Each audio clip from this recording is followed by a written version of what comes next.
ರಾಜ್ಯ ಸರ್ಕಾರದ ಆತುರದ ನಿರ್ಧಾರಕ್ಕೆ ಶಿಕ್ಷಕರಿಗೆ ಹೊರೆ ಹೆಚ್ಚಾಗ್ತಾ ಇದೆ. ಸರ್ಕಾರಿ ರಜೆ ದಿನಗಳಲ್ಲೂ ಕೂಡ ಸಮೀಕ್ಷೆ ಮಾಡಲು ಆದೇಶವನ್ನು ಹೊರಡಿಸಲಾಗಿದೆ. ಇನ್ನು ಗೊಂದಲ ಬಗೆಹರಿಸುವಂತೆ ಸರ್ಕಾರಕ್ಕೆ ಪುಟ್ಟಣ್ಣ ಅವರು ಪತ್ರವನ್ನು ಕೂಡ ಬರೆದಿದ್ದಾರೆ.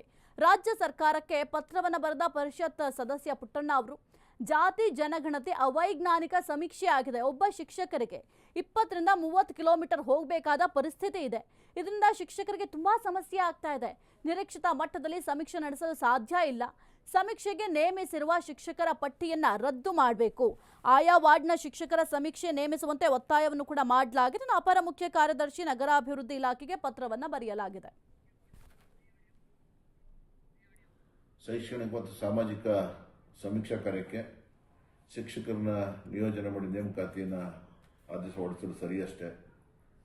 ಆದರೆ BBMPಯ ಅಧಿಕಾರಿಗಳು ಅವೈಜ್ಞಾನಿಕವಾಗಿ ಈ ಒಂದು ನೇಮಕಾತಿಗಳನ್ನು ಮಾಡಿದ್ದಾರೆ.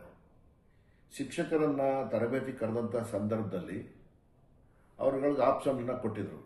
ಅವರು ವಾಸ ಮಾಡುವಂಥ ಸ್ಥಳ ಅಥವಾ ಕೆಲಸ ಮಾಡುವಂಥ ಶಾಲಾ ಕಾಲೇಜುಗಳು ಅಥವಾ ಅವರಲ್ಲಿ 10 ವಾರ್ಡ್ಗಳನ್ನು ಆಯ್ಕೆ ಮಾಡಿಕೊಂಡು ಕೊಡಲಿಕ್ಕೆ ಕೇಳಿದರು. ಅದರಂತೆ ನಮ್ಮೆಲ್ಲ ಶಿಕ್ಷಕರು ಅವರ ವಾಸ ಮಾಡೋ ಸ್ಥಳ ಅಥವಾ ಕೆಲಸ ಮಾಡೋ ಶಾಲಾ ಕಾಲೇಜಿನ ವಾರ್ಡು ಅಥವಾ ಇನ್ನಿತರ 10 ವಾರ್ಡ್ಗಳನ್ನು ಕೊಟ್ಟಿದ್ರೂ ಕೂಡ ಕೆಲವು BBMP ಅಧಿಕಾರಿಗಳು ನೇಮಕಾತಿಯನ್ನು ಕೊಡುವಂಥ ಸಂದರ್ಭದಲ್ಲಿ ಅವೈಜ್ಞಾನಿಕ